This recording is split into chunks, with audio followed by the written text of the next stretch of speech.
Okay, so it's May 15th. It's a week after the Texas Safari Marathon, the prelim. Finished, did pretty well. It's just under 5 hours. I think it was 4:57.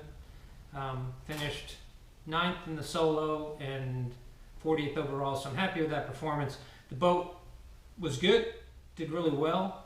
Hit a couple of rocks, didn't tip over, kept the boat upright the whole time. I did make some changes to the boat after that race, and also after a couple of my training runs that I had the previous week, so I want to show you that. I'm not going to rehash all the parts of my boat that I've changed over time. You can see that on the first video that I made if you want to, but so I'm not going to rehash all that, but I did make some changes. So I also laid out all my stuff that I'm going to be using in the water safari. One last time, I was inspired by the Facebook 30 days to go post, right? So I got all psyched up to get my stuff ready and take one last look at it. So, okay, so I've got all my stuff laid out, and I'm going to talk you through a couple of interesting things that I found through training runs and also through the race where I had to make some changes, right? So let me go through my stuff real quick, and then I'll show you what I fixed on the boat. All right, so first of all, you got to keep everything dry. So even in the water safari marathon, everything that could get wet got wet.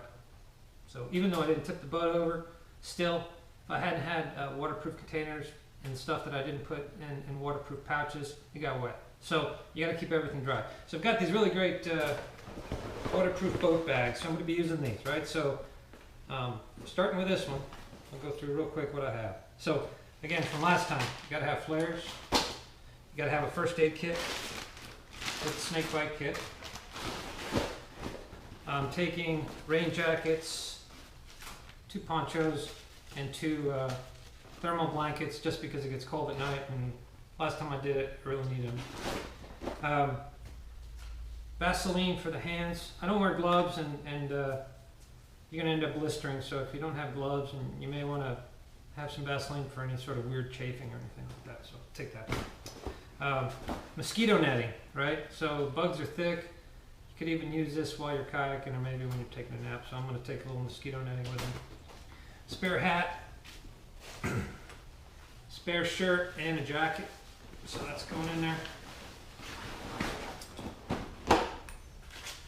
Toilet paper, you're going to need it. Let's see. Duct tape doesn't weigh that much, and if you damage your boat in any way and you've got a hole in your boat, you can always duct tape it. So I'm going to go ahead and just take the duct tape. Batteries. I'll show you my lights in a second, but everything I've got is working off of AAA. So I'm going to take 2 packets of AAAs.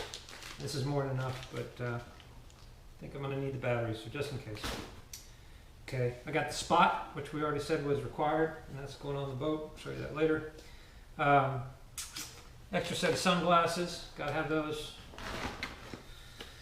Headlamps, I'm taking 2 headlamps. So these are 2 lightweight waterproof headlamps that I use for running. So I'm going to use these. I resolved my issue with the light for the nighttime. So I'll show you how this rigs up in a minute, but I've got 2 flashlights, waterproof, real strong flashlights that I'm going to attach to the deck, and I'm going to use this, which I'll show you in a minute how that works. And it worked real well, so that's going to. A leash for the paddles. So I'm making a decision not to take extra paddles. I'm going to end up leashing my paddle whenever I'm in any sort of rough water, and not take 2 paddles. What I am going to do is I'm also going to take a single paddle.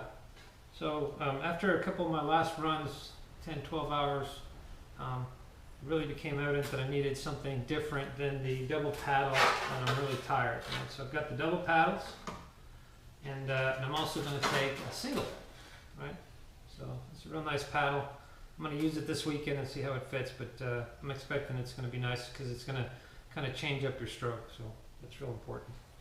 So the other thing that I figured out, which you might find interesting, this Piper's tape.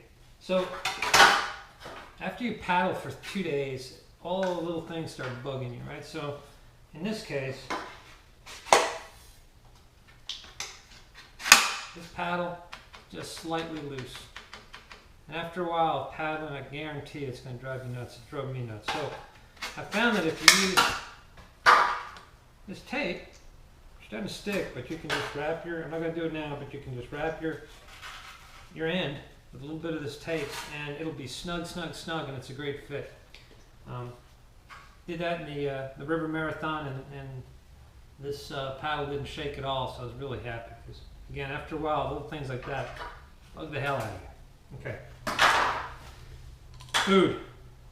All right. So last time I did the water safari, I existed on protein powder, and it was awful, and I don't want to do that again. So I've got to take food, and I got to take protein powder.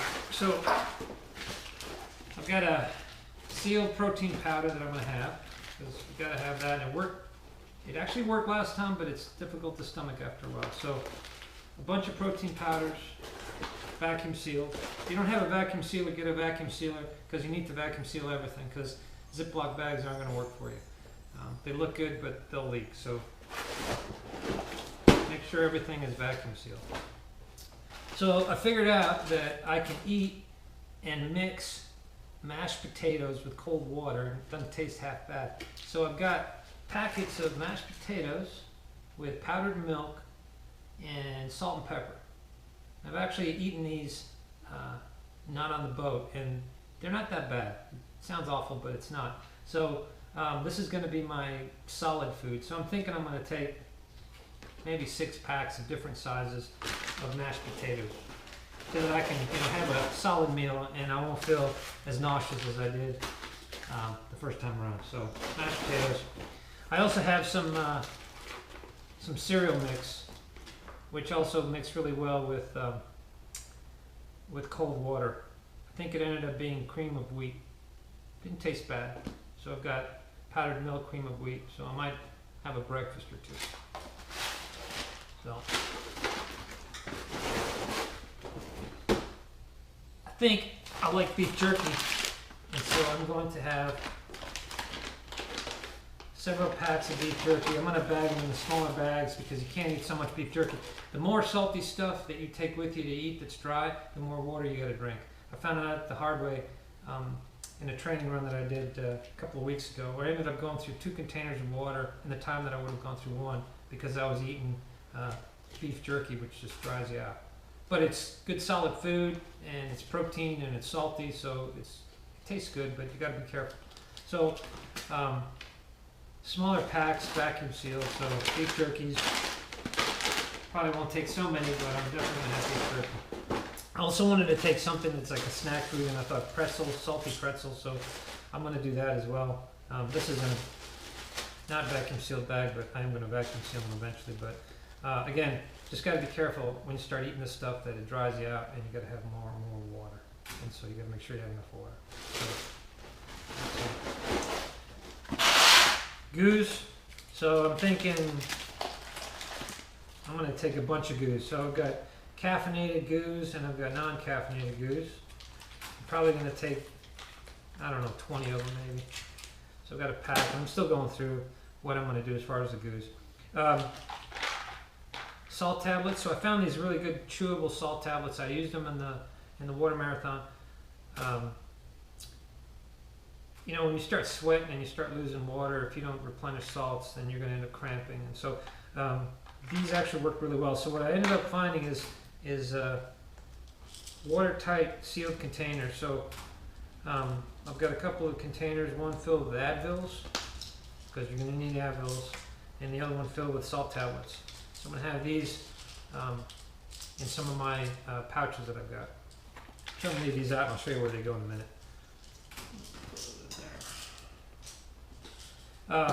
Water bottle for mixing. So I'm still going to do that.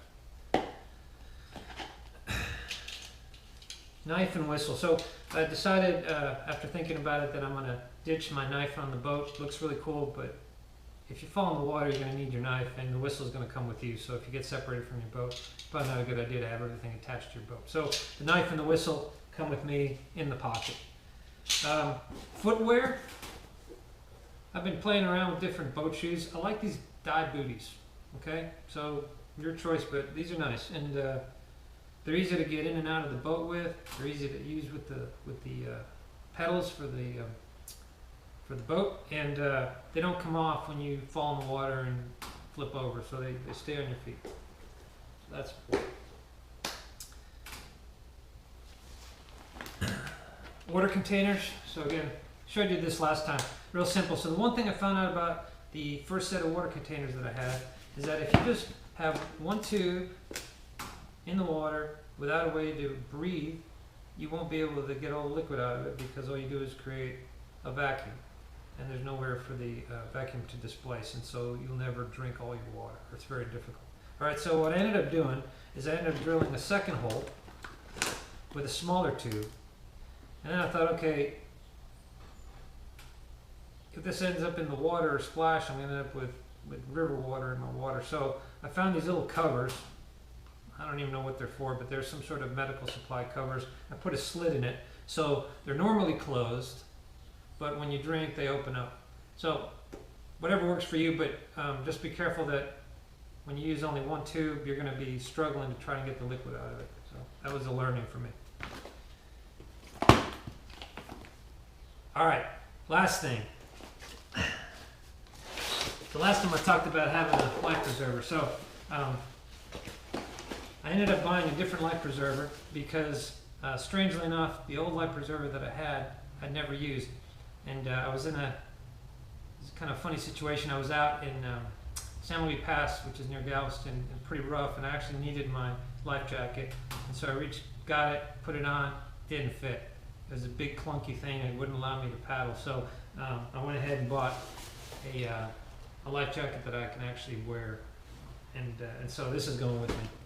And I'm thinking too that if I'm paddling through the night and I get into some rougher water where you can't see, you know, and you're going into sweepers and you're going into rocks and things, it may be wise to put the life jacket on. I haven't really sorted that out yet, but definitely want a life jacket that actually works. So life jacket that works is good. All right. Okay, so this is the Gator Gutter Post Texas River Marathon. So I want to show you a couple of the changes that I made. The first one that I made, I'll put this down for a second so you can see it, is I've added a handle to the boat. So this rope is here before, but now I've got a handle where I can actually grip and drag the boat. So the handle is pretty simple. It slides back and forth on the rope, and I've knotted it. So the handle then will allow me to pull and have some leverage. So this has actually worked really well. The other thing that I've done differently is let me see, do it this way, is the rope used to be attached to a cleat. Now I've got it attached to a quick release. So the quick release disengages. I'm able to run with the rope, and the rest of the rope is tucked in underneath a bungee. So lock it in place, the rope stays tight, and I'm able to go. All right. I've also gotten rid of the running bag, and I now have a kayak bag that has a nice zipper to it. So that's different as well. I've added a pocket for more stuff in here, which is Velcroed in place. And the other thing that I've done differently is I've added bungee to the back. So the idea is I'm going to, later on in the race, when I get tired and I'm swapping paddles, I'm going to be able to hopefully lock my paddle in place. You can do it with one hand, but basically lock the paddle in place and keep going, and then I can swap the paddles back and forth. And as you saw from the last video that I made,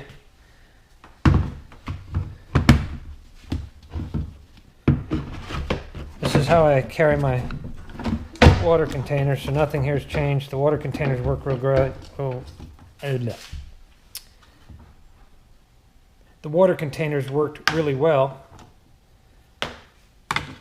And so I've got 2 water containers and I put in the boat. Like that.